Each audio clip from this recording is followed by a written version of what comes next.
Commander Vex-9 walked slowly through the giant training facility on the moon called Keth Prime. The place was huge, bigger than most cities. For 100 years, this facility had been working day and night. Every day, alien soldiers trained. Here. Every day, they learned new ways to fight humans. The walls were covered with pictures and videos of Earth. There were images of human soldiers, human weapons, and human cities. Vex-9 stopped in front of a large screen showing New York City. Soon, he thought, all of this would belong to the Zephyrian Empire. "Commander," called Subcommander Zara 4 as she approached, "the final battle simulations are complete. We have run every possible scenario 1,000 times." Vex-9 turned to face her. His gray skin looked almost silver under the bright lights. His eyes were large and black like all Zephyrians. "Tell me the results." "Victory in every simulation, sir. The humans cannot win. Their weapons are too weak. Their defenses are too simple. We will conquer their planet in less than 3 days." Vex-9 smiled, showing his sharp teeth. "Good. What about their nuclear weapons?" "Our shields can stop them easily, sir. We tested this many times. Even their biggest nuclear bombs cannot hurt our ships." For 100 years, the Zephyrian Empire had been watching Earth. They had special spy devices hiding in space around the planet. These devices recorded everything. They watched human wars, human technology, and human military training. The Zephyrians knew about every type of gun humans used. They knew about tanks, fighter jets, and submarines. They had studied human battle plans from World War II, Vietnam, and the Gulf War. Nothing about human warfare was a mystery to them. Vex-9 walked to another part of the facility. Here, thousands of Zephyrian soldiers were practicing combat. They wore special armor that could stop any human bullet. They carried energy weapons that could destroy human tanks with one shot. "Show me the Earth invasion plan again," Vex-9 told his assistant, Captain Nex-5. A huge hologram appeared in the air. It showed Earth spinning slowly. Red dots marked every human military base. Blue lines showed where Zephyrian ships would attack. "First, we will attack 1,000 targets at the same time," Nex-5 explained. "Every major city, every military base, every government building. The humans will not have time to organize a defense." Vex-9 nodded. "What about their space program? Do they have any weapons in orbit?" "No, sir. They have some satellites and a small space station. Nothing that can fight our ships. Their space technology is very primitive. The truth was that Zephyrians thought humans were almost like children, playing with toys. Human rockets were slow and clumsy. Human computers were simple. Human weapons used old-fashioned explosives and metal bullets. Zephyrian weapons used pure energy. Their ships could travel faster than light. Their computers could think like living beings. How could humans possibly fight against such advanced technology?" "Sir," called another officer, "we have a message from the High Command." Vex-9 read the message on his wrist device. "Excellent. The invasion fleet is ready. 1,000 of our best warships, all armed with the latest weapons." He looked around the training facility one more time. Soldiers were still practicing, but they would not need much more training. Every Zephyrian soldier was stronger than 10 humans. Every Zephyrian weapon was more powerful than anything humans had built. The facility also had a special section where they kept human objects. Zephyrian scientists had collected these things over many years. There were human guns, human radios, and human uniforms. Scientists had studied everything carefully. "Look at this," said Dr. Kex-2, the chief scientist. He held up an old human rifle. "This is their latest infantry weapon. It shoots small pieces of metal. Very primitive." Vex-9 examined the rifle. It felt light and simple in his hands. "How do they expect to fight us with these toys?" "They don't know we're coming, sir. They think they are alone in the universe. They have never fought against aliens before." This was true. As far as the Zephyrians knew, humans had never met any other intelligent species. Earth seemed isolated and unprotected. Humans spent most of their time fighting each other instead of preparing for real threats. "What about their leaders?" Vex-9 asked. "We have studied them all, sir. Presidents, generals, kings, and queens. None of them are prepared for an alien invasion. They will surrender quickly when they see our power. Vex 9 walked to the command center of the facility. Here, giant screens showed live images of Earth. The planet looked peaceful and quiet. Cities sparkled with lights. Ships moved slowly across the oceans. Everything looked normal and defenseless. Begin the final countdown, Vex 9 ordered. Signal all battle groups. We launch in 6 hours. Around him, hundreds of officers began working. They checked weapons, tested communication systems, and prepared battle plans. Everyone was excited. This would be the greatest victory in Zephyrian history. The invasion fleet was already in space, hiding behind Earth's moon. 1,000 warships, each one capable of destroying an entire human city. The ships were invisible to human radar. Their weapons were charged and ready.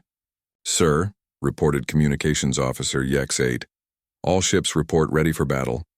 Weapon systems are operational. Shield generators are at full power. And the humans suspect nothing? Nothing, sir. Their satellites show no unusual activity. Their military bases are operating normally. They have no idea what's about to happen. Vex 9 felt proud and confident. 100 years of preparation was about to pay off. Soon, Earth would be another colony in the great Zephyrian Empire. Humans would serve their new alien masters, just like dozens of other species already did. The countdown continued.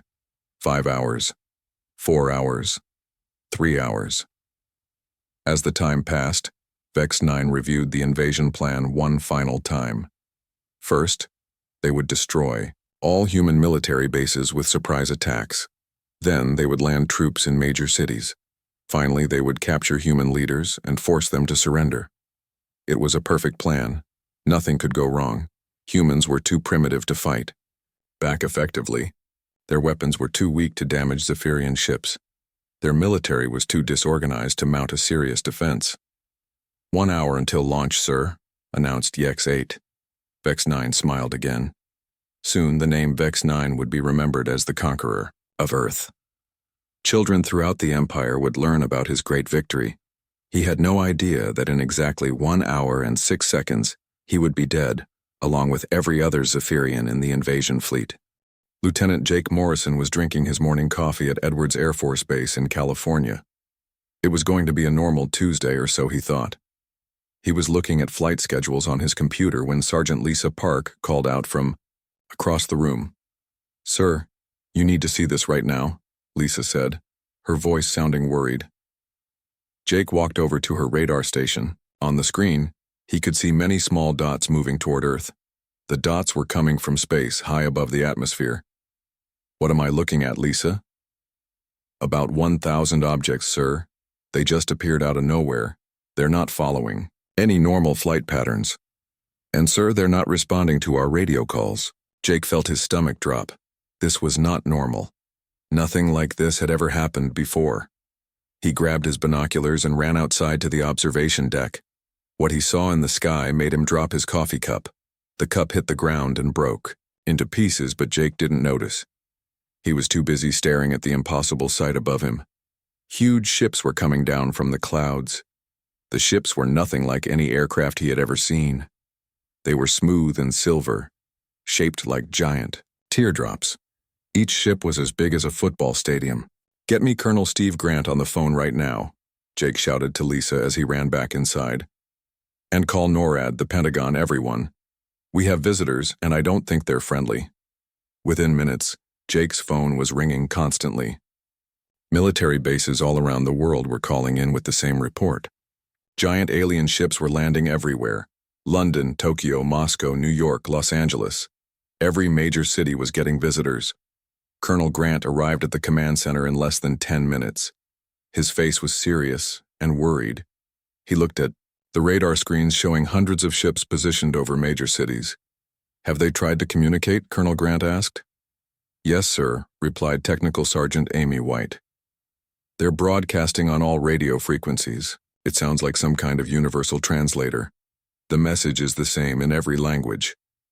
"What are they saying?" Amy played the recording. A cold, mechanical voice spoke in perfect English. "People of Earth, You are now subjects of the Zephyrian Empire. Your resistance is useless. Prepare for occupation. You have 1 hour to surrender unconditionally. The message repeated in dozens of languages: Chinese, Spanish, French, Russian, Arabic. The aliens wanted to make sure everyone understood. Colonel, Grant was quiet for a moment, then he turned to Lisa. Get me Captain Rick Hayes at Area 51. Use the secure line. Tell him it's time to open the vault. The vault, sir? Lisa looked confused. He'll know what I mean. Just tell him those exact words. Around the world, similar conversations were happening at military bases everywhere. Generals and colonels were making phone calls to secret facilities. They were using code words that hadn't been spoken in decades. At NORAD, General Paul Wright was talking to the president on a secure video call. Mr. President, we have a situation. About 1,000 alien ships have taken positions over our major cities. They're demanding surrender. President William Stone looked calm, but his hands were shaking slightly. General, I'm authorizing Protocol 7. Open all the sealed facilities. It's time. Are you sure, sir? Once we do this, there's no going back. The world will never be the same. General, we don't have a choice. Give the order. At Wright-Patterson Air Force Base in Ohio, Lieutenant Kate Sullivan received a call that changed everything. Her commanding officer told her to go to Hangar 18, a building she had never been allowed to enter before. Take these access codes, her commander said, handing her a sealed envelope. You'll know what to do when you get there.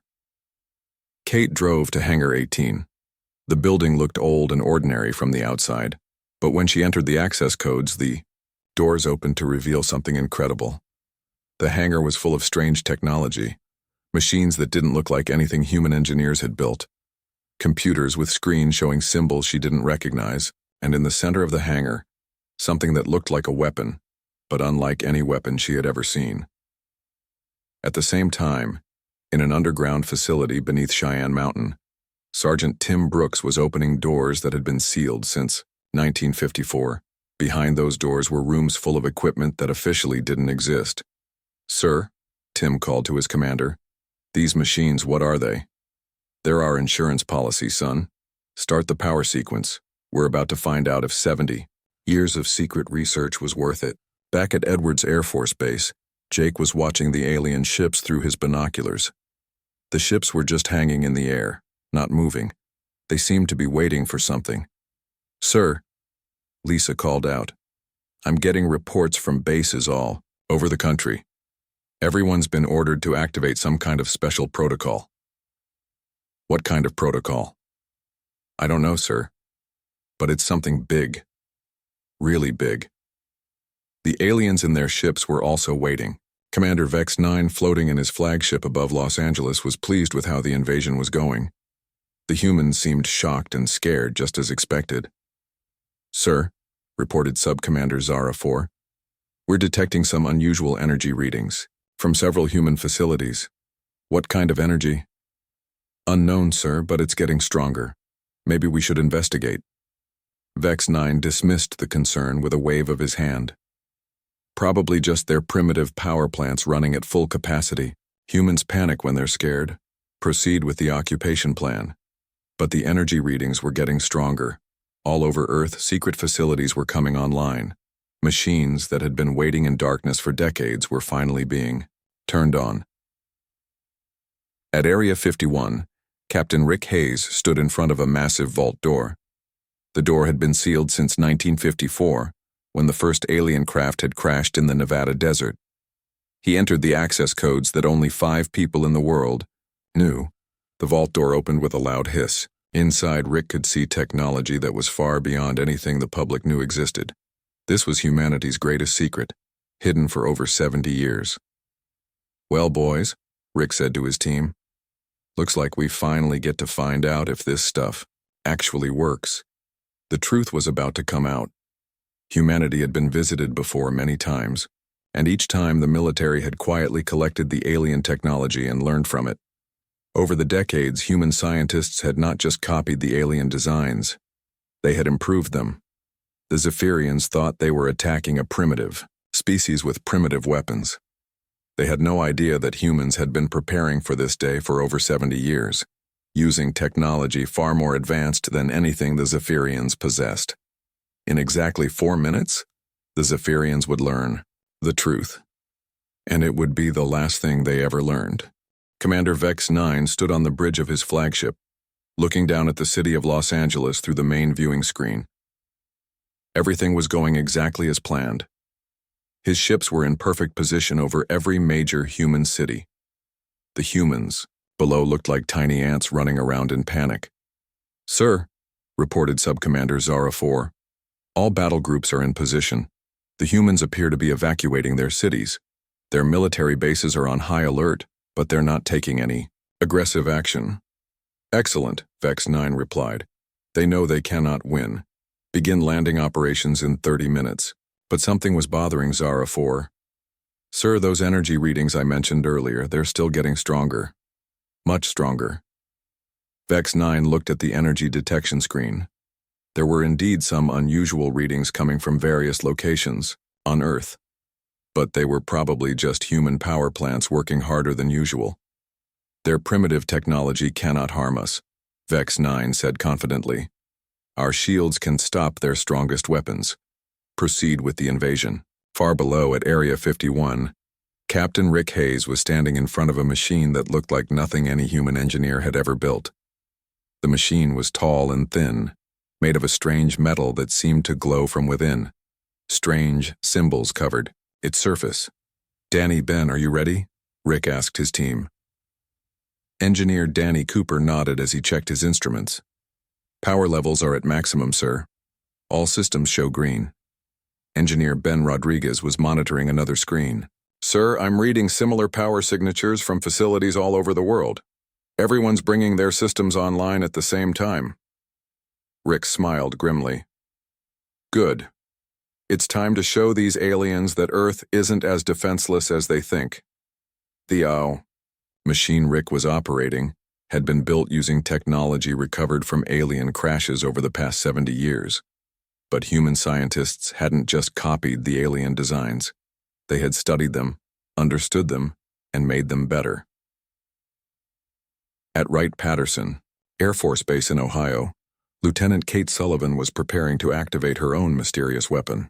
The device looked like a giant crystal connected to dozens of computers. The crystal was glowing brighter and brighter as more power flowed into it. "All stations report ready," Kate announced into her radio. "Initiating final sequence in 10 seconds. At Cheyenne Mountain, Sergeant Tim Brooks was watching his instruments with amazement. "Sir, these power levels are incredible. I've never seen anything like this."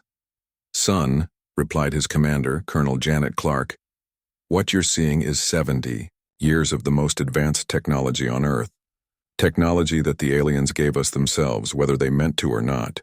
Around the world, dozens of secret facilities were powering up at the same time. Facilities in Russia, China, Britain, France, and other countries that officially didn't exist. Each facility contained technology that had been recovered from alien visitors over the decades. The aliens watching from above had no idea what was about to happen. They were focused on their invasion plans, confident in their superior technology.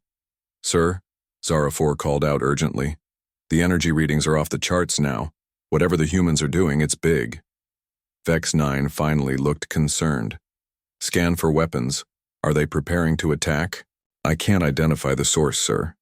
The energy is unlike anything in our databases." At that moment, every secret facility on Earth reached full power simultaneously. The machines that had been hidden for decades were finally ready to be used. "Rick," Hayes looked at his countdown timer. 3 seconds, 2 seconds, 1 second. "Fire," he said quietly. Around the world, similar commands were given in dozens of languages. Russian operators said, "Fire." Chinese technicians said, "Fire." British engineers said, "Fire." What happened next lasted exactly 6 seconds. The weapons that humanity had built using alien technology were far more advanced than anything the Zephyrians had ever seen. These weren't the primitive nuclear bombs or simple missiles that the aliens had prepared for. These were energy weapons based on principles that the Zephyrians didn't even understand. The first second, every Zephyrian ship detected massive energy spikes from the planet below. The second second, beams of pure energy, invisible to normal sight, reached up from Earth toward the alien fleet. The third second, the energy beams made contact with the Zephyrian shields. The fourth second, the shields, designed to stop human nuclear weapons, were completely useless against this new type of energy. The fifth second, the energy beams passed through the alien hulls as if they were made of paper. The sixth second, every Zephyrian ship in Earth's atmosphere simply ceased to exist. Commander Vex 9 had just enough time to see the energy readings spike beyond anything his instruments could measure. He had just enough time to realize that humans weren't primitive at all. He had just enough time to understand that his century of preparation had been completely wrong. Then everything went white, and Vex 9 was gone. Above Los Angeles, Jake Morrison watched through his binoculars as the massive alien ship that had been hovering over the city suddenly vanished. Not exploded, not crashed, simply vanished, as if it had never existed. "Lisa," Jake called out in amazement, "are you seeing this?" "Sir, all the ships are gone, every single one. They just disappeared." Around the world, the same thing was happening. In London, Tokyo, Moscow, and every other city, the alien ships were simply vanishing. One moment they were there, the next moment they were gone. At Area 51, Rick Hayes was looking at his instruments in disbelief. "Danny, what's our power status?" "Still at full capacity, sir, but there's nothing left to shoot at. All targets have been eliminated." Rick sat down heavily in his chair. They had done it. After 70 years of secret preparation, humanity had defended itself against alien invasion, and it had taken exactly 6 seconds. The war was over before it had really begun. 1,000 alien ships, crewed by tens of thousands of trained warriors, had been eliminated in less time than it takes to say hello. At the Pentagon, Defense Secretary Alan Cross was on the phone with President Stone. "Mr. President, all hostile targets have been eliminated. The threat is over." "All of them?" the President asked. "Yes, sir. Every single ship. Whatever hit them, it was instantaneous and complete." But even as humanity celebrated its quick victory, deep space monitoring stations were detecting something troubling. The destroyed fleet had been in communication with something much larger, much farther away. The Zephyrians hadn't sent their entire military to Earth. They had only sent an advance force. Somewhere out in deep space, a much larger alien fleet had just learned that their supposedly easy conquest had gone very, very wrong. Earth's secret was out. Humanity wasn't a primitive species waiting to be conquered. Humanity was something far more dangerous than any alien had imagined. The morning after the 6-second war, Major Frank Stone stood in what used to be a field outside Denver, Colorado. Now it was a crash site, but not like any crash site he had ever seen before. There were no large pieces of wreckage, no burned metal, no obvious signs of destruction.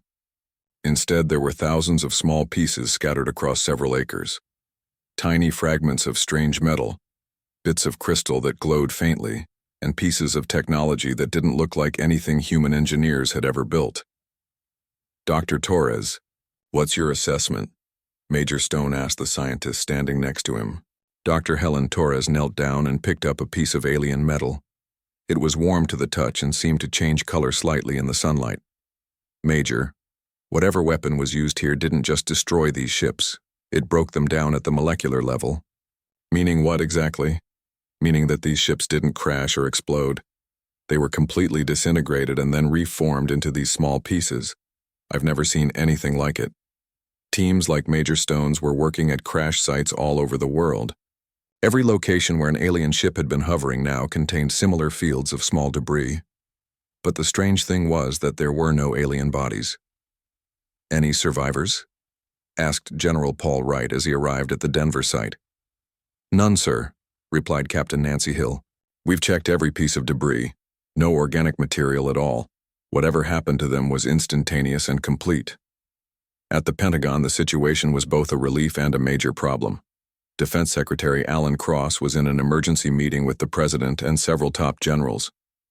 "Mr. President," Alan said, "the immediate threat is over, but we now have a much bigger problem.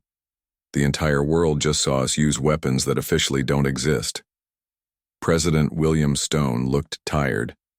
He had been awake for 36 hours dealing with the crisis. "What are you suggesting, Alan?" "Sir, we need to tell people the truth, at least some of it. We can't keep these weapons secret anymore. Not after what just happened." General Wright nodded in agreement. "Mr. President, our deep space monitoring stations are also detecting more activity. Long-range sensors show several large objects about 3 light-years away, moving toward our solar system." "More aliens?" "Appears so, sir. Much larger than what we just dealt with. This invasion force was probably just the beginning."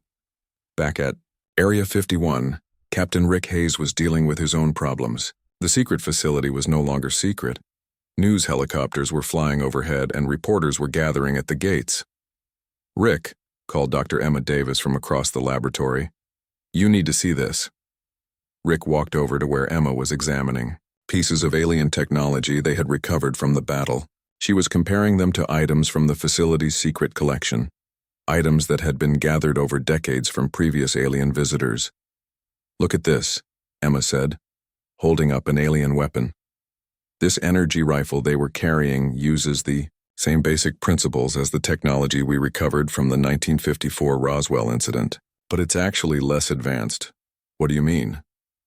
"I mean that whoever crashed at Roswell in 1954 had better technology than these Zephyrians who just invaded us. It's like these aliens never improved their designs." Rick thought about this for a moment. Maybe they didn't need to improve. If you're the strongest species in your part of the galaxy, why would you bother developing better weapons? Emma nodded. Exactly. They probably conquered dozens of planets using the same basic technology. They never had to innovate because they never met anyone who could fight back. The truth was becoming clearer. The Zephyrians had spent 100 years preparing to fight humans with human-level technology. They had studied human weapons, human tactics, and human defenses, but they had never considered that humans might have access to alien technology. More importantly, they had never imagined that humans would take alien technology and improve it. Over 70 years, human scientists had not just copied alien designs. They had made them better, faster, and more powerful. At Wright-Patterson Air Force Base, Lieutenant Kate Sullivan was being interviewed by a team of investigators. The facility that had been secret for decades was now crawling with officials trying to understand what had happened. "Lieutenant," asked Colonel Sam Turner, "how long have you known about the weapons in Hangar 18? "I didn't know, sir. Not until yesterday. I thought it was just a storage facility." "And when you activated the weapon system?" "The computer seemed to know what to do, sir." It was like the system had been waiting for this moment. Colonel Turner made notes on his clipboard. Similar interviews were happening at secret facilities all over the world. Governments were trying to figure out exactly what weapons they had been hiding and how effective they actually were. At Cheyenne Mountain, Sergeant Tim Brooks was helping scientists catalog all the alien technology they had discovered in the underground vaults. There were machines that could generate incredible amounts of energy, computers that seemed to think like living beings, and weapons that could destroy targets without leaving any trace. "Sergeant," asked Dr. Lucy Adams, a xenobiologist who had been brought in to study the alien technology, "do you have any idea how long this equipment has been here?" "Some of it dates back to 1952, ma'am. But there are newer pieces, too. Looks like we've been collecting this stuff for over 70 years. Dr. Adams was amazed. "And the public never knew?" "No, ma'am. It was all classified at the highest levels. Only a few people in each generation knew the full truth. The full truth was staggering. Since 1947, Earth had been visited by at least 17 different alien species. Some had crashed by accident. Others had been shot down. A few had made peaceful contact and then left. Each encounter had been kept secret while scientists worked to understand the alien technology. Over the decades, human engineers had become experts at reverse engineering alien devices. They had learned how alien computers worked how alien weapons functioned, and how alien energy systems operated. But humans had done more than just copy alien technology. They had improved it. Human creativity and innovation had taken alien science and made it better. The weapons that destroyed the Zephyrian fleet in 6 seconds were based on technology from multiple alien species, combined and enhanced by human engineering over several decades. Meanwhile, in deep space, the surviving Zephyrian fleet was trying to understand what had happened. Fleet Admiral Keth 1 stared at the tactical display showing the last position of the advance force. "How is this possible?" he asked his science officer. "The humans were supposed to be primitive." "Sir," replied Science Officer Next 7, "the energy signatures from the battle suggest weapons technology at least 300 years more advanced than our own." 300 years? That's impossible. Our scouts studied them for a century. They use primitive chemical explosives and metal projectiles. Yes, sir. But they also seem to have access to technology we don't recognize, technology that might be more advanced than anything in the known galaxy. Back on Earth, the world was changing rapidly. The secret facilities were no longer secret. Scientists who had worked in shadows for decades were suddenly giving interviews on television. Dr. Marcus Reed, who had spent 30 years studying alien technology at a facility in Nevada, was trying to explain to reporters how human science had advanced so quickly. "We didn't develop this technology from scratch," he said. "We had help. Teachers, you might say. Unfortunately, most of our teachers didn't come here willingly. The age of secrets was ending. Humanity could no longer hide its true capabilities from the rest of the galaxy. Earth had announced itself as a species that was far more dangerous than anyone had realized. And somewhere in the deep space monitoring stations that were now operating openly, technicians like Specialist Chris Davis were tracking multiple alien fleets that had suddenly changed course away from Earth. Word was spreading through the galaxy. The humans were not to be underestimated. 3 months after what historians were already calling the 6-Second War, President William Stone stood in front of a joint session of Congress. The entire world was watching on television as he prepared to reveal the truth that governments had hidden for almost 80 years. "My fellow Americans and citizens of the world," the president began, "today, I will tell you the truth about our place in the universe, the truth about visitors we have had from other worlds, the truth about technology that has been kept secret for decades."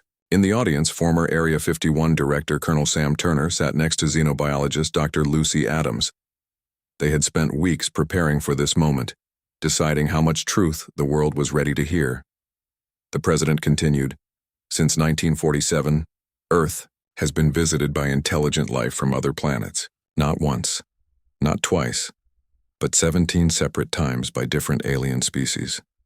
Each time, our military and scientists have worked to understand their technology and learn from it. Around the world, people stopped what they were doing to listen. In Tokyo, office workers gathered around television screens.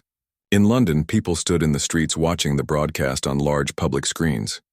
In Moscow, families sat in their living rooms, trying to understand what this meant for their future. The weapons that saved Earth from invasion 3 months ago were not built using human technology alone, President Stone explained. They were built using knowledge we gained from these alien visitors, combined with human innovation and creativity. The disclosure was carefully managed. Dr. Lucy Adams had spent weeks preparing simple explanations for complex alien technology. She had worked with linguists to make sure the information could be understood by ordinary people. "The most important thing for everyone to understand," Dr. Adams said during a globally televised briefing the next day, "is that the Zephyrians made a critical mistake. They thought we were isolated and primitive. They never considered that we might have had contact with more advanced species. The revelation changed everything. Suddenly, the secret facilities were open to inspection. Scientists who had worked in hidden laboratories for decades were giving interviews on television. The technology that had been classified for generations was now being explained to the public. At Area 51, which was now officially called the Extraterrestrial Technology Research Center, Captain Rick Hayes, recently promoted to general, was giving tours to reporters and government officials. "This facility has been studying alien technology since 1951, General Hayes explained to a group of visitors. We've learned about energy systems that don't require fuel, computers that can think and learn, and weapons that can eliminate threats without causing collateral damage. One reporter raised her hand. General, why was this kept secret for so long? Because the world wasn't ready, Rick replied honestly.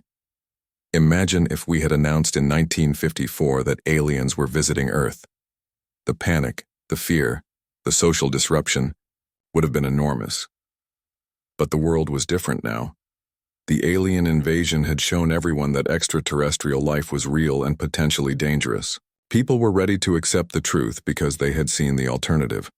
At Wright-Patterson Air Force Base, Lieutenant Kate Sullivan, now promoted to captain, was working with teams of scientists to understand all the technology they had, discovered in the secret hangars. Captain called Dr. Sandra Lopez, a physicist who was studying an alien computer system. I think I've figured out how their navigation works. Kate looked at the screen Dr. Lopez was pointing to. It showed a three-dimensional map of the galaxy, with thousands of star systems marked in different colors. The green systems are inhabited worlds, Dr. Lopez explained. The red ones are systems that have been conquered by various alien empires. And look at this.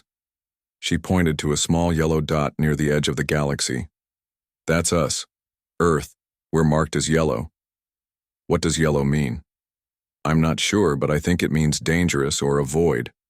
Look at how few yellow systems there are compared to green and red ones. Meanwhile, in deep space, the surviving Zephyrian fleet was learning just how dangerous Earth really was. Fleet Admiral Keth 1 was receiving reports from scout ships that had been sent to gather more information about human capabilities. Sir, reported his intelligence officer, we've intercepted human communications. They're not trying to hide their technology anymore. They're openly discussing weapons and defenses that we've never seen before. What kind of weapons? Energy. Systems that can disintegrate matter at the molecular level, sir. Defensive shields that can deflect any known weapon. And, sir, they seem to have faster-than-light communication systems. Admiral Keth 1 felt a chill run through his body. Faster-than-light communication? That's impossible. Even we don't have that technology. Apparently they do, sir. They're using it to coordinate defenses across multiple star systems. The truth was that humans had been busier than anyone realized. For 70 years, while most people thought Earth was alone in the universe, secret government programs had been preparing for exactly this situation. Not only had humans been studying alien technology from crashed ships, they had also been building secret bases on the Moon, Mars, and several asteroids. These bases were hidden from public view, but equipped with the most advanced weapons humanity had ever created. On the Moon, at a facility called Lunar Station Alpha, Commander Janet Clark was overseeing the construction of humanity's first official space defense platform. How many more weapon systems can we install? She asked her chief engineer, Lieutenant Danny Cooper. At least 50 more, ma'am. Maybe 100 if we expand the platform. Do it. If more aliens show up, I want them to face the same surprise the Zephyrians got. Back on Earth, the world was adapting to its new reality faster than anyone had expected. Universities were creating new departments to study alien science. Corporations were licensing alien technology to develop new products. Children were learning about other worlds in their science classes. But not everyone was happy about the revelations. Some religious leaders were struggling to understand how alien contact fit with their beliefs. Some politicians were angry that such important information had been kept secret for so long. In the underground facilities beneath Cheyenne Mountain, Sergeant Tim Brooks, now promoted to Staff Sergeant, was working with international teams to catalog all the alien technology that had been collected over the decades. Staff Sergeant called Dr. Maria Santos, a Spanish physicist. I found something interesting in the database. She showed Tim a list of alien encounters dating back to 1923. Look at this pattern. Every time we made contact with a new species, our technology advanced significantly. Tim studied the list. It's like each alien species taught us something new. Exactly. And we learned from all of them. The Zephyrians only learned from themselves. This was the key to humanity's victory. While the Zephyrians had spent a century perfecting their own technology, Humans had been learning from multiple alien species and combining their knowledge. Human scientists had taken energy systems from one species, computer technology from another, and weapons design from a third. They had mixed and matched alien science to create something entirely new. But the most important factor had been human creativity. Aliens seemed to develop technology and then stick with it for centuries without major changes. Humans, however, were always trying to improve things, always looking for better ways to solve problems. At the newly opened Institute for Extraterrestrial Studies at MIT, Dr. Chris Davis was teaching the first public course on alien technology ever offered at a human university. The most interesting thing about alien science, he told his students, is not how advanced it is, but how static it becomes. Most alien species seem to reach a certain level of technology and then stop innovating. A student raised her hand.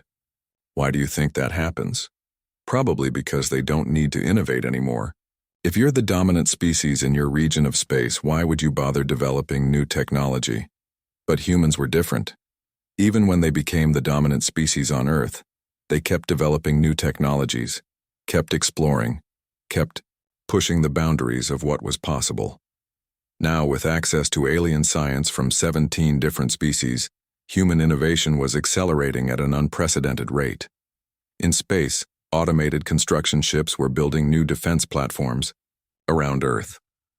On the surface, factories were producing weapons and ships using alien-inspired technology. In laboratories around the world, scientists were making discoveries that would have been impossible without alien knowledge. The age of human isolation was over. Earth was no longer a small, unknown planet on the edge of the galaxy. It was becoming known as something much more significant. In alien communication networks across the galaxy, a new message was spreading from species to species. Avoid the third planet of the star they call Sol. The inhabitants are extremely dangerous. The humans, it seemed, were no longer hiding, and the galaxy was taking notice.